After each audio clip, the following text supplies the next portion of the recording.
Bois-Franc des Vins est une entreprise qui fait le commerce du bois franc. Quand on parle de bois franc, ici au Québec, on parle de l'érable, du merisier, le chêne rouge, le boutrambe, le tilleul, le bouleau.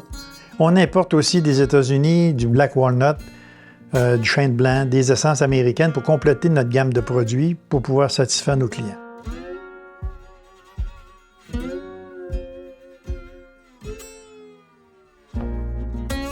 DV est associé avec Lauzon. DV qui est David Lauzon et Viateur Girard. Et c'est lui qui a le volume de plusieurs milliers de mètres cubes par année de bois franc. Alors, toute sa production, qui n'est pas destinée au plancher, est destinée ici à Facette, qu'on fait le séchage, le mesurage, on sépare des largeurs, des longueurs, des couleurs. Dès le début, notre objectif, c'était d'aller à l'exportation parce que les marchés québécois sont trop restreints. Puis il n'y a pas beaucoup de manufacturiers. On essaye de vendre le plus possible à des manufacturiers, planchers, moulures, armoires, portes. Il faut travailler avec plusieurs pays pour être capable de vendre tous nos produits. Il faut être un peu caméléon pour vendre du bois, là. Quand tu vas en Chine, il faut que tu sois comme les Chinois. Tu vas au Japon, il faut que tu sois comme les Japonais. Ça m'a permis de faire presque le tour du monde, là, puis de comprendre les cultures. On est peut-être un 25-30 % sur le marché américain, un 25-30 % sur le marché canadien, et le restant est distribué la Chine, le Vietnam, la Corée, le Japon. Ensuite de ça, on a pas mal tous les pays d'Europe, le Portugal, l'Espagne, l'Italie, la France, la Hollande, l'Allemagne. J'ai une commande là, que je dois livrer au Burundi. J'ai un contact qui a immigré au Canada il y a 15 ans, qui est retourné là-bas.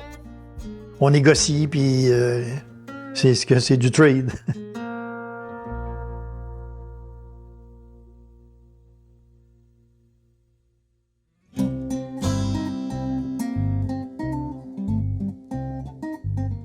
Environ 50 à 60 % de notre approvisionnement vient des forêts publiques, de l'Outaouais, le parc La Vérandrie, le parc Papineau-Labelle.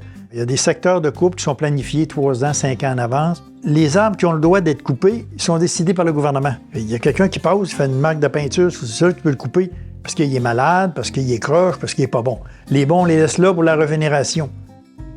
On a 2 sources principales d'approvisionnement. Un qui vient de notre partenaire, qui lui, notre partenaire est très intégré verticalement. Il y a des territoires de coupe, il y a un moulin, puis il y a une usine de plancher de bois franc. Tout ce qui est coupé dans son moulin, qui n'est pas utilisé dans son usine de plancher, est envoyé ici, puis nous, on fait la mise en marché. Et le reste de notre approvisionnement vient de différents fournisseurs du Québec ou de l'Ontario, un petit peu du nord des États-Unis, qui amènent leur bois ici vert, puis nous, on va le transformer pour après ça le réexpédier à travers le monde. Tous nos approvisionnements de bois respectent l'environnement. C'est quand même une ressource renouvelable, la forêt, mais important de la protéger.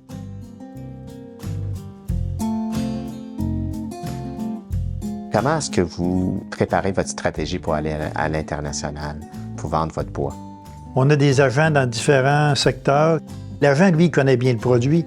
Il sait qu'est-ce que son client a besoin, puis il sait qu'est-ce qu'on peut fournir. Alors, c'est lui qui fait le lien. On paye une commission de 2, 3, 4 % pour vraiment qu'ils nous donnent leur juste, aussi qu'ils garantissent le crédit.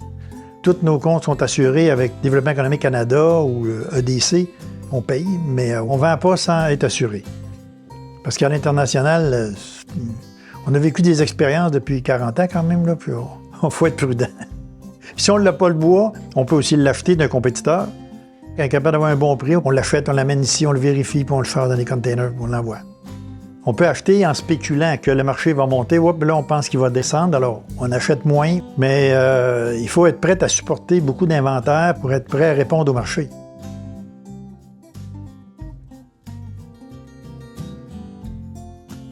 On est bien reçu pas mal partout parce que le gouvernement a mis en place le Québec Wood Export Bureau.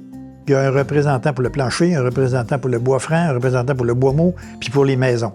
Okay, fait qu'il y a comme un encadrement pour les entrepreneurs. Oui.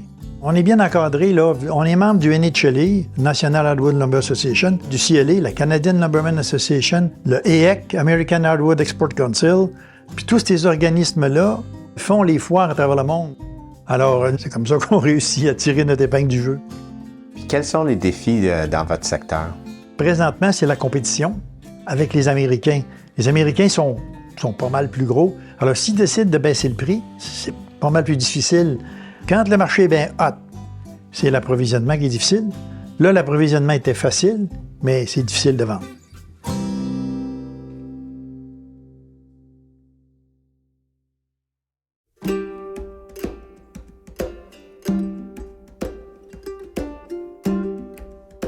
Quand je suis arrivé dans l'Outaouais, ici, à 45 ans, il y avait plus des petites séries. Mais aujourd'hui, là, c'est juste des grosses business qui fonctionnent. Bien, ça crée un certain déséquilibre. C'est beau quand ça va bien, mais quand ça va moins bien, c'est plus dur. Tous les petits sont presque tous tombés. Puis dans la période qu'on vit là, il va s'en éliminer encore peut-être 20 %. Puis, ce qu'on a vécu dans l'Outaouais, c'est la fermeture de la papetière à Tursault. Alors, quand tu coupes un arbre, il y en a une partie qui est bon pour le sciage, une partie qui est bon pour le déroulage, une partie qui va au copeau pour faire le papier. Fait que quand tu coupes du bois dans l'Outaouais, il faut que tu ailles livrer tes copeaux à 4 heures de route, 5 heures de route. Fait que ça est difficile pour la rentabilité des entreprises. Il y en a qui ferment.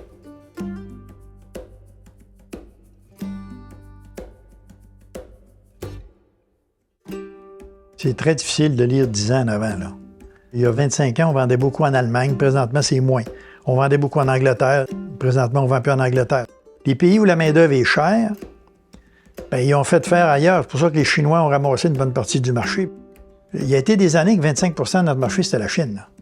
On est encore présent, notre nom est excellent en Chine, puis notre site web est en chinois, puis sauf que les prix qu'ils nous offrent, on n'est pas capable d'arriver, alors on dit non. Mais là, c'est en train de se tourner vers le Vietnam, vers le Cambodge, vers d'autres pays où il y a moins de taxes, qu'il y a moins de... Il faut suivre un peu la vague, là.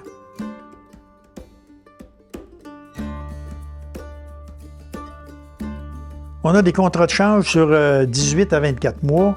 On peut aussi bien faire 10 % juste sur le taux de change comme on peut en perdre 10. Parce que toutes nos ventes sont en dollars US. Bien, 75 % de nos ventes. Même on a des fournisseurs canadiens qui nous vendent en US.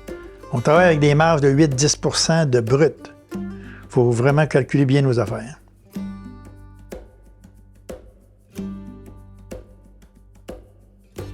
On a mis en place l'installation du système ERP. On a intégré tout ce qui était financier, mais tout ce qui était inventaire aussi. Tout est intégré dans le même programme. Puis on a fait en sorte que la production parle avec notre programme. Fait que ça a beaucoup facilité la rentrée de données. Il y a aussi eu des investissements au niveau des séchoirs pour le contrôle à distance avec un programme.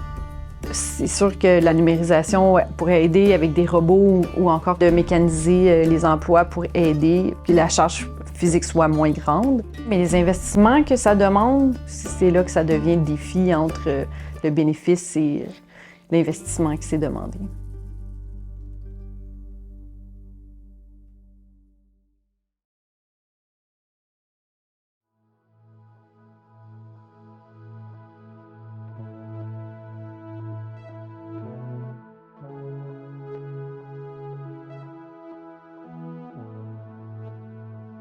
J'ai toujours cheminé vers le bois.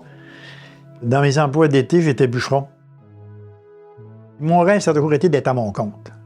Tu sais, mon père, on avait une ferme, on a travaillé sur la ferme dès qu'on était jeune. On a toujours travaillé des heures et des heures. J'avais rien, là. J'avais pas d'actif, moi, quand j'ai commencé, là. J'avais une maison que j'avais construite, 4 enfants à la maison, puis ma femme qui travaillait pas à l'extérieur, juste les fins de semaine dans les restaurants. On a commencé tranquillement comme ça, à garantir ma maison qui n'était pas toute payée. Puis tranquillement, on a monté ça. Je pense que le rêve de tout homme d'affaires, c'est qu'il y ait une pérennité de nos entreprises, qu'on y travaille pendant 30 ans, 40 ans. Après ça, on prend notre retraite. Eva est la plus vieille de la famille. Au début, elle est venue travailler dans l'entreprise, elle n'aimait pas la vente. Fait qu'elle est retournée à l'université, elle a fait un bac en comptabilité, une maîtrise en administration. Elle a fait tout son cheminement, elle a travaillé pour Bombardier. Là, j'avais, je sais pas, 55 ans. Il dit « Ouais, Eva, faut que tu reviennes parce que là, mon comptable prenait sa retraite. » Eva est revenue. Toujours dans le but de prendre la relève. Mais on est une entreprise de vente. Alors, j'ai mon fils, Frédéric, qui a commencé à travailler avec nous, qui a fait la même formation que moi à l'École forestière de Cheney, pour réaliser que il n'aime pas gérer du monde, puis il n'aime pas vendre. Ça fait que... On a utilisé des consultants, on a fait des rencontres familiales, tout ça. pour réaliser que finalement, ce ne sera pas les enfants qui vont prendre la relève dans l'entreprise. C'était dur à passer, mais ça a passé. Mais on a formé une compagnie qui fait la torréfaction. Finalement, l'année dernière, il m'a acheté. Fait que lui, il est 100% propriétaire de son entreprise. Ça va bien. Fait que là, je suis à la recherche de soit quelqu'un qui achète la compagnie ou quelqu'un qui achète mes actions, mais que je peux rester actionnaire. On a différentes possibilités. Moi, il y a 10 ans, quand il m'a proposé de revenir dans l'entreprise familiale, c'était clair pour moi qu'il fallait que je vienne voir qu'est-ce que ça avait à m'apporter. Moi, j'aime beaucoup ça, de travailler avec mon père. C'est ce qui a fait en sorte que je suis revenue. Je trouve ça le fun qu'on se voit tous les jours puis qu'on puisse échanger. Ça m'a apporté vraiment beaucoup parce que j'ai touché à plein de choses. Ça m'a permis de me découvrir moi, mais de comprendre aussi, puisque depuis que je suis jeune, j'ai toujours dit « je veux faire comme mon père plus tard », mais aujourd'hui, je peux dire que je ne ferai pas comme mon père plus tard. Parce que j'ai découvert que moi, j'étais beaucoup plus Robin que Batman. Je préférais de loin. Je vais être une numéro 2, très, très loyale, très là, très impliquée, mais l'entrepreneurship, d'être le numéro 1 en avant, j'ai découvert que finalement, c'était pas ça, moi, qui était ce qui me motivait en arrière.